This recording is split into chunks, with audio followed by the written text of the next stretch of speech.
John Swindells here from Fight Up TV with Scott Quigg ahead of his WBA title fight. Tell us how you're feeling, Scott. Everything going okay? Yeah, I feel good. Obviously, you would have heard about the delay to the fight. It was supposed to be on the 28th of September this weekend on the Hay Fury undercard. That got cancelled due to David Hayes' cut. So at first I was up in limbo. Like, I just finished the training session in the gym, felt really good, and that's when I got the news.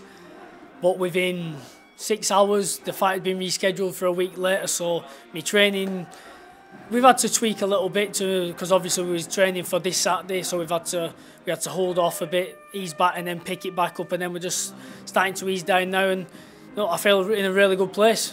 And you've sparring today with Stephen Smith. How did that go, and how did it feel? Yeah, it was good. It was something we call it's jigsaw sparring. We're just going over little things. All the hard sparring is done now, and it's just going over a few little things just to keep reminded and keeping sharp and keeping loose.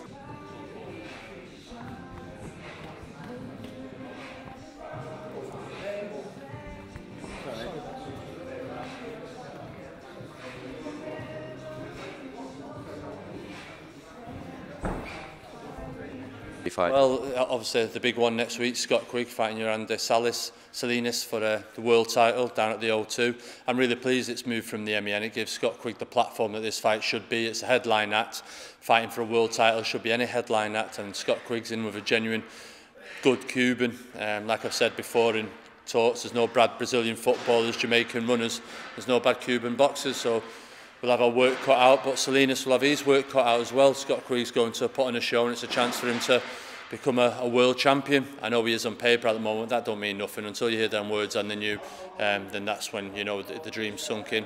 After that, then obviously Callum Smith October, Scott Cardle, and then November, December with the Smiths, possibly Matthew Macklin out as well. So busy time to the end of the year. But like I say, we're doing well at the moment. 7 titles this year in the bag, and like you say, looking forward now to a big push to the end of the year.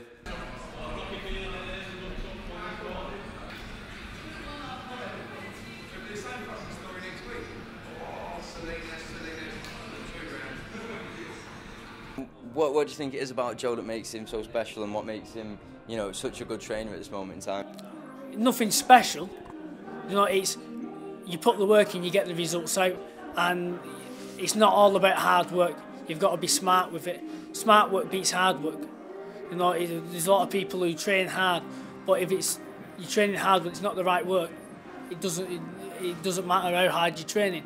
So it's about having a balance between the trainer and the lads. If the lads didn't put it in and didn't live the life, Joe wouldn't get the results.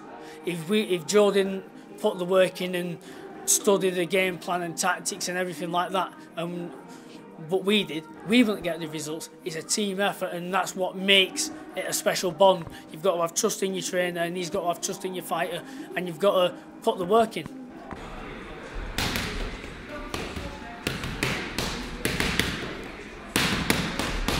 Obviously, there you recently changed from was it Hearn Promotions to Eddie Hearn and Promotions.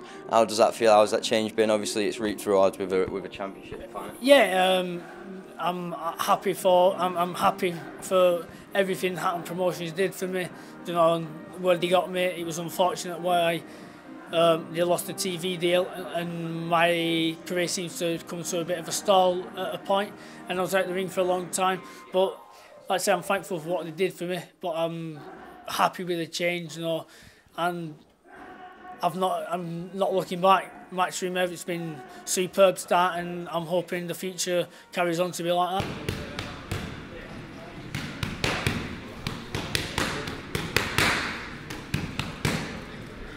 And Quigg's facing an undefeated fighter. I think it's the first undefeated fighter he's faced, isn't it? How do you think that's going to go? It's a really tough fight. It's a 50-50 fight. Obviously, the fight's over here, so you give the advantage to Quigg. But Salinas is a great fighter. You've only got to watch him on YouTube. Typical Cuban, very talented, very skillful. But he's coming into someone's backyard, and Quigg is one of the most motivated individuals I think I've ever seen. So he's going to do everything he can in his power to get over the line, and I think he'll do it next Saturday.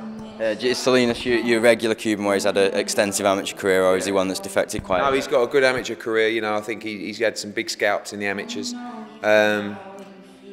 Slick, not a huge puncher, but obviously can whack, and you know, it's a tough fight. It's a really tough fight, but it should be because it's for a world title. So, you know, if you can't beat fighters like Salinas, you know, there's an argument that you shouldn't be a world champion. So he's got to get the job done next Saturday.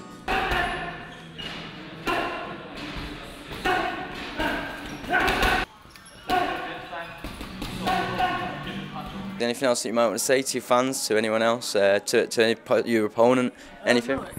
I want to thank all my sponsors that have helped me. A Little Big Shot, a Little Big Shot energy drink, Central Payroll Assist, Direct Assist, Kango. All of them have helped me be as good as I am today by making me be able to train and just fully 100% train. And without them, like I say, I wouldn't be in this position, and I really do thank them a lot, and thank all my fans as well. Hopefully you'll tune in and follow me down, because without the support it makes it that bit harder. So thank you very much.